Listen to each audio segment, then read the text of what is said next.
তোমরা একদিন এই দেশকে এগিয়ে নিয়ে যাবে। কিন্তু সেটা করতে হলে একটা আদর্শ লাগে। ইতিহাস থেকে আমাদের শিক্ষা নিতে হবে, কিন্তু আগামী দিনের পথ চলা আমাদেরকে খুঁজে বের করে আমরা যেন আরও সুন্দরভাবে বিশ্বের সাথে তাল মিলে কীভাবে দেশকে এগিয়ে নিয়ে যেতে পারি সেইভাবে কিন্তু নিজেদেরকে প্রস্তুত করতে হবে। এবং শিক্ষার দিকে আসলে শিক্ষা ছাড়া কখনো এটা সম্ভব না।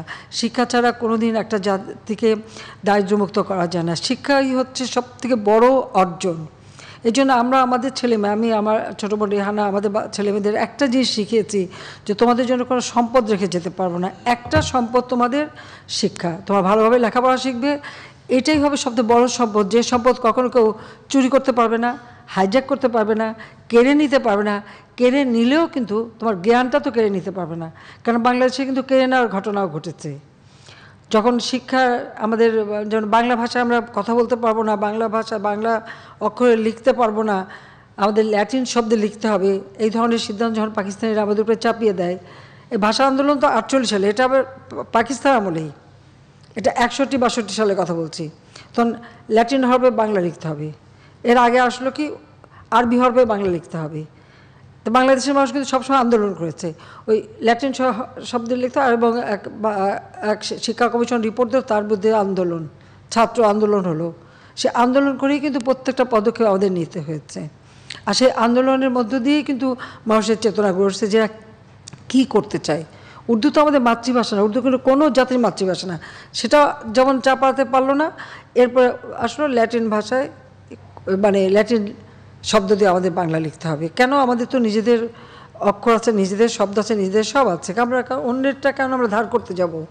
তো এই যে একটার পর একটা সংগ্রামের মধ্য দিয়ে আমরা যে এগিয়ে গেছি, এবং আজকে বাংলাদেশ স্বাধীন, এখন আমরা আমাদের মতো করে দেশটাকে করতে পারি।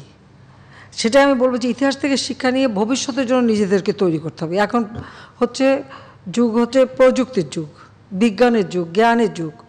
তা আমাদের ছেলেমেয়েদেরকে বলবো যে লেখাপড়া ছাড়া, জ্ঞান অর্জন ছাড়া আসলে কোনো নিজেকেও তৈরি করতে পারবে না, দেশকেও তৈরি করতে পারবে না।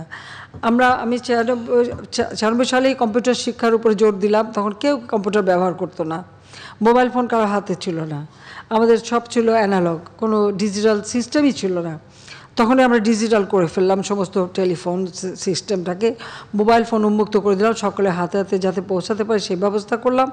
দ্বিতীয়বার আসার পরে আমরা ঘোষণা দিলাম আমাদের যে ডিজিটাল বাংলাদেশ গড়ে তুলব। আজকে কিন্তু বাংলাদেশ ডিজিটাল বাংলাদেশ। এখন আমাদের বঙ্গবন্ধু স্যাটেলাইট 1 উৎক্ষেপণ করেছি। একটা স্যাটেলাইটের বয়স থাকে 15 বছর। এখন আমাদের দ্বিতীয়টার জন্য আমরা এখন প্রস্তুতি নিচ্ছি, দ্বিতীয়টা আমাদের তার আগেই তৈরি করতে হবে। যদি আমি শুনি অনেকে বলে এই স্যাটেলাইটের কী দরকার ছিল, তা আমাদের বাংলাদেশে কিছু মানুষ আছে তাদের সব কিছুতেই কিছু ভালো লাগে না।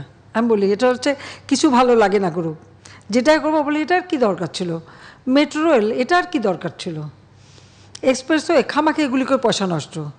তো এরকম ধরনের মানুষ কিন্তু নেতিবাচক মনোভাব নিয়েই তারা চলে, তারা সব কিছু আবার যখন তৈরি করি তখন দেখি খুব ভালো করে সেগুলো আবার খুব মজা করে আবার ব্যবহার করে, এটাও আবার আমি দেখি। তো আমি এটাই বলবো তোমাদেরকে তৈরি হতে হবে, এই যে মুক্তিযুদ্ধের চেতনাটা যেন নষ্ট না হয়। অর্থাৎ বাংলাদেশ যে ক্ষুধা দারিদ্র্যমুক্ত উন্নত বাংলাদেশ গড়ে উঠবে তোমাদেরকে গড়ে তুলতে হবে।